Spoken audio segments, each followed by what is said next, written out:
He pretended to be a junk collector to test his daughter's fiancé. The truth shocked everyone.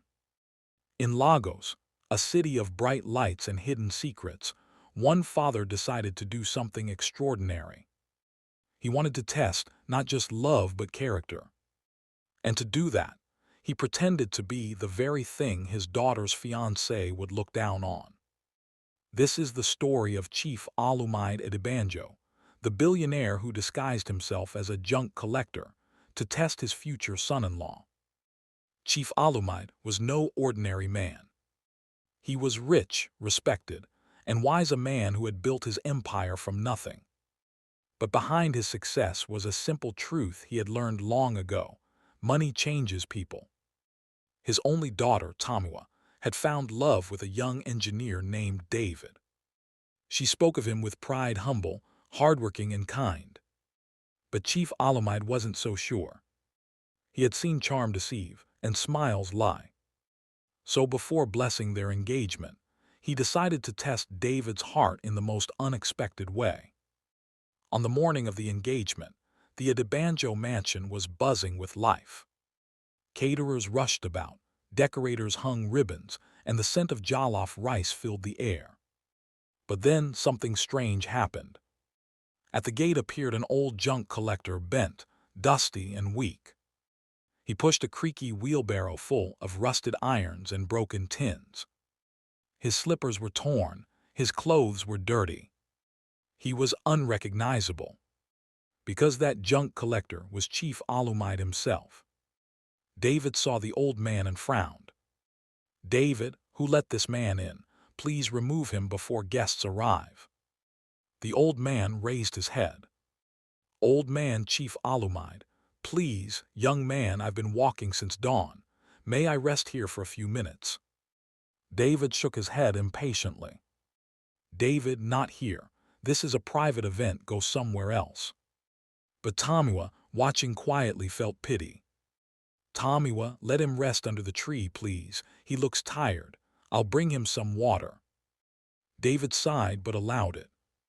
He had no idea that the junk collector he dismissed so rudely was the very man paying for every decoration, every dish, and even the suit he wore. Hours later, guests filled the hall. The MC's voice echoed through the microphone. "Ladies and gentlemen, please welcome the father of the bride, Chief Olumide Adebanjo." The crowd turned and gasped.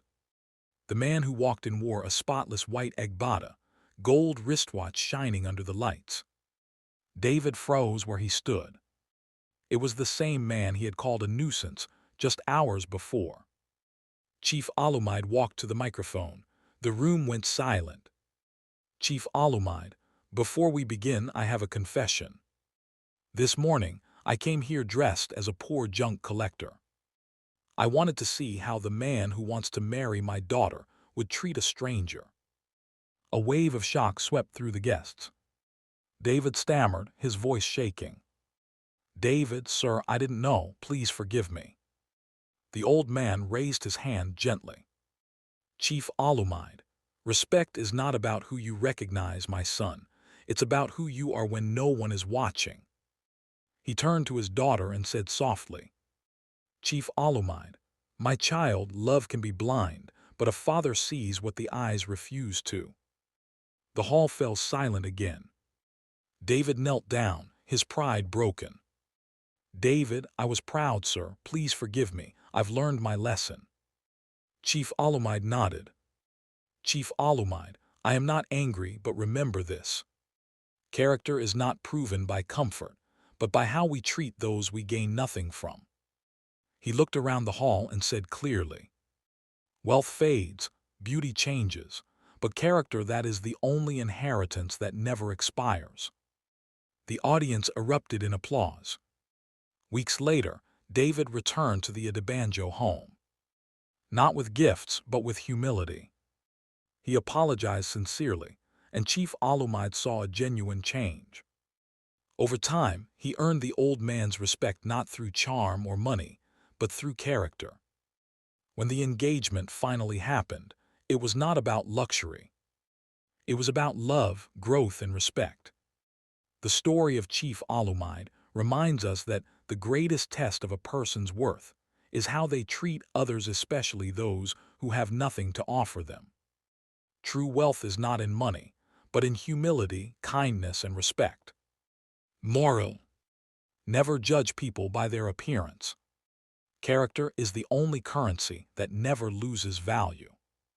If you enjoyed this story, don't forget to like, share, and comment your thoughts below. What would you have done if your in-law tested you this way? Subscribe for more inspiring African stories that touch the heart and teach the soul.